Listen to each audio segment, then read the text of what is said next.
Hello po mga ka-brothers, good morning po sa inyo lahat dyan, sa mapagpalang araw po sa ating lahat. At naway pagpalain tayo ng ating po may kapal. At welcome po kayo dito sa ating Mountain Channels, Ka-Brothers Mix Vlog.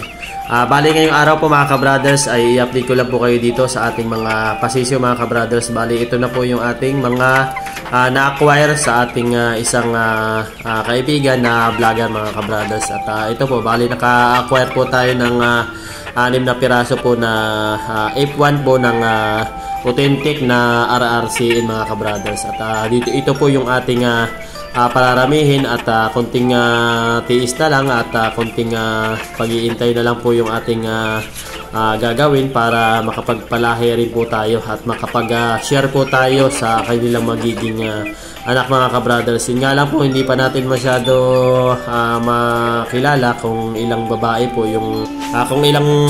yung ating na-acquire dito po sa 6 na mga pasisiw natin mga ka-brothers. At yan po, bali magti 3 months na po ito mga ka-brothers. Bali 2.5 months na po ito. At yan po, bali kahit paano naman po ay meron na po tayong dalawang sigurado na lalaki mga ka-brothers. At dito po sa 3 pirasong ito ay hindi pa po natin makilala kung alin po yung babae, kung lahat po ba sila babae o meron pa pong lalaki. At yan po yung ating pakakabangan kung meron po tayong lalaki na nakikita dito sa 3 pirasong ito. Yan po mga ka-brothers. At yan, medyo malalaki na po sila. At kahit paano naman po ay napalaki po natin ng medyo maayos mga ka-brothers. Yan po.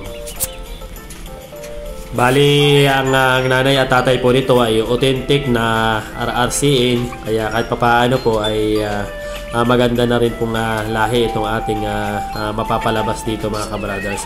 At ito nga po mga ka-brothers, yung ating dalawang lalaki na sigurado na po. At kahit paano naman po ay malalaki naman po yung kanilang katawan. At bali 2.5 buwan na rin po yan. Bali magkakaedad po sila. Bali 6 po itong ating na-acquire. At meron po tayong isang kanawayon tapi dito. Ayan, itong blue links na ito. Ito po yung ating tapi na kanawayon. Bali mga F1 po ito ng authentic na RRCN po mga ka-brothers.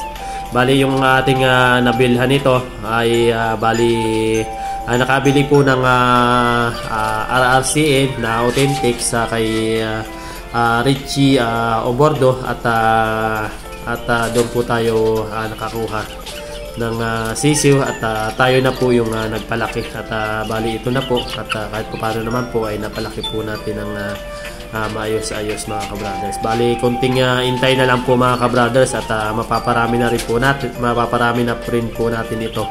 At kung sino man po yung may gusto dito po sa ating mapapalahi at makapag-acquire po rin dito po sa atin sa murang halaga mga ka-brothers ay intay-intay lang po tayo na mga halos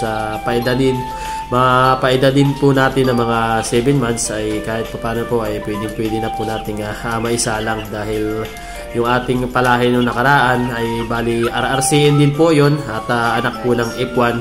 Bali meron na po tayong dalawang palahi na kanawayan mga ka-brothers. Bali ang gagawin po natin mga ka-brothers dito po sa ating mga kanawayon ay bali i-cross po natin sa kanawayon to kanawayon din. At bali straight kanawayon po pero bali straight breed po na kanawayan po yung ating gagawin po dito para hindi po ma-inbreed po yung ating mga kanawayan, para kahit paano po ay medyo hybrid po yung ating kalalabasan po dito sa ating mga palahi mga ka-brothers. Bali yan po yung ating update po dito sa ating mga pasisyo mga ka-brothers. At bali hanggang dito na lang po muna itong video ito.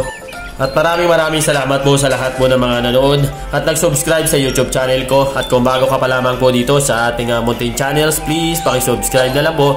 At huwag niyo pong kalimutang i-hit na rin ang notification bell para updated po kayo sa lahat ng ating mga video. Maraming salamat po sa inyong lahat.